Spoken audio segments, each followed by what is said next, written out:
3. Environmental Earth Art. The Dada movement, anti-art, began after the First World War, initiating the stage of the artist to reintegrate life into art by rejecting the academic approach to art. For example, artist Marcel Duchamp created Dada exhibits where he placed his snow shovel on a museum or gallery wall with the caption, "In advance of the broken back."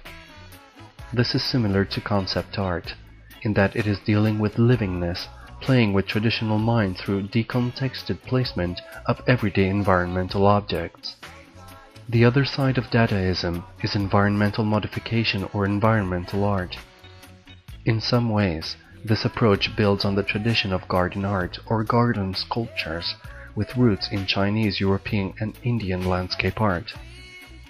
For example, gardens built for kings or monarchs were laid in such a way to engage the imagination by placement of different sculptures and decorations, as well as vast geometric or enhanced natural designs. In the 1960s and 1970s emerged environmental or earth art, where artists did things like shovel mounds of earth into a gallery or other public places.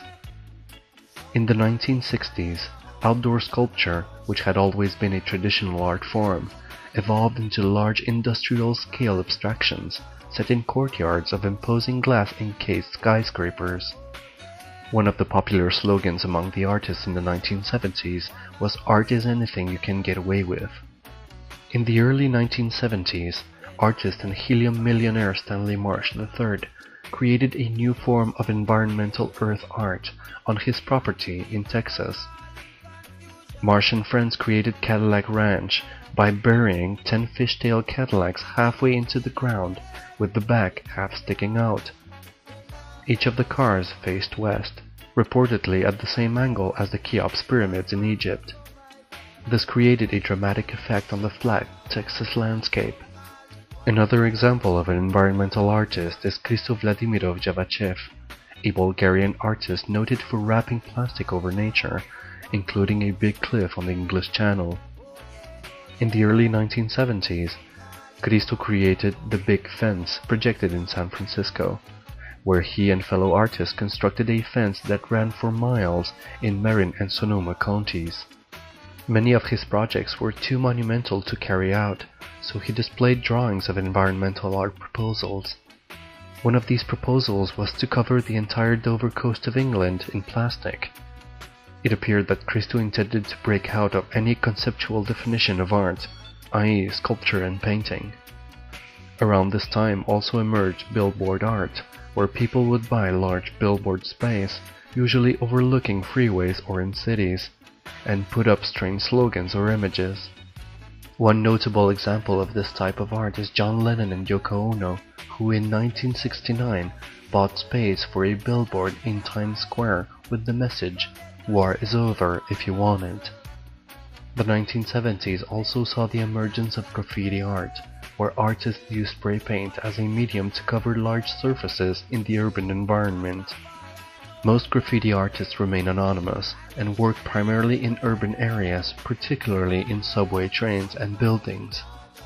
Both billboard and graffiti art express a desire to modify the environment by creating a perceptual shock.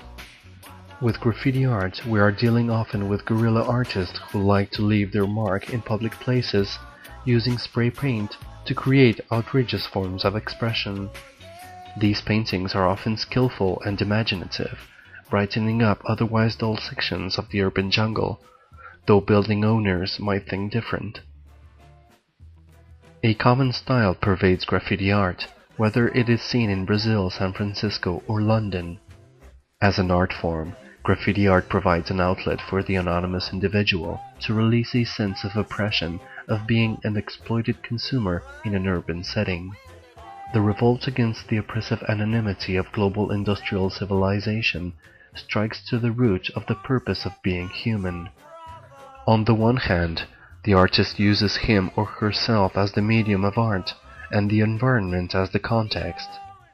Artists often realize that they are performing a type of shamanic function, such as ascribed to Aboriginal societies. Environmental art originated in archaic art. The Glastonbury Zodiac, for instance, as a part of the English landscape design, is constructed at different points to emphasize the actual zodiac mapped out on the Earth. Stonehenge and the figures of the Nazca Plains in Peru are good examples of sacred earth art, as are all types of labyrinths and even pyramids, stupas, and the Great Wall of China. Crop circles are an example of an inexplicable interdimensional earth art. Japanese-American artist Isamu Noguchi created a sculptural model using tetrahedrons for a monumental earth sculpture entitled Face to be Seen from Mars. These are examples of artists going back to the earth to create forms or images engraved in the earth as if for an extraterrestrial audience. These two extremes or poles, urban graffiti and monumental earthworks, are the results of the impulse to reintegrate the livingness of the imaginal realm into the natural environment as a synthesized whole. In some ways, this is a response to a larger cosmic movement of art, seeking to rephrase itself in terms of a higher cosmic perception. In this sense, the International Earth Day, observed March 21st equinox, is also an example of a unifying or synthesizing art form celebrating the planet's wholeness while offering education that highlights alternative technologies. 4. Technomedia-generated art. Technomedia art began with photography and evolved into radio, films, and television, advancing into the music industry with pop music and pop art. The evolution of pop music as an art form ultimately evolved into rock and roll. This category includes media-generated art forms such as large concerts and festivals like Woodstock. These types of events combine music with media light shows and special effects, such as fire and dry ice, to create a multi-sensory, multimedia effect. Then there is television and use of video as performance or concept art, leading into the development of the personal computer, internet, and cell phone. This is followed by every other technological gadget, digital cameras, iPods, DVDs, etc.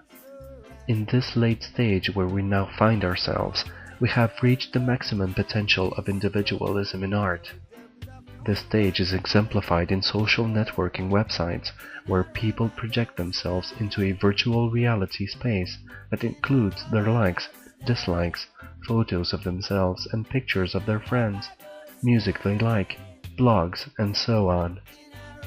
This is the ultimate state of the cosmic urge to break out of old forms and allow the human maximum potential for individuality and expression. As the population increases, more and more people compete for attention. It seems people need more attention than ever. The urge for a tribal network has its roots in Aboriginal societies. These Aboriginal societies had a tribal unit where everyone in the tribe was integral as a living medium of consciousness and as their own work of art operating within a collective art whole, sometimes known as a social clan or tribal unit. There were very few people to compete with in the Aboriginal tribal units, and most tribes were a good distance from each other, so there was maximum space and time to evolve a high level of self as a medium of pure artistic, archetypal mythic expression, the actual instrument of cosmic myth as self. However, at this time, there are close to 7 billion people on the planet, many of whom live in the same crowded open space. Ironically, an electronic global village is the only self-expressive outlet. This is an unprecedented situation for the human race. The speed of life is happening so fast that there is no way to assess the impact of this speed on the psyche. In turn, the psyche responds more and more rapidly to outer stimuli, causing many unconscious behaviors to surface. Yet, even among traditional indigenous societies, the technomedia provide a creative outlet for communicating new elevated expressions of collective tribal art. For example, Some indigenous groups utilize the internet to emphasize their perception of unity to cultivate a new global sensibility, using the whole range of tribal music, modern sounds, and images to raise awareness about our world and the need for universal brotherhood.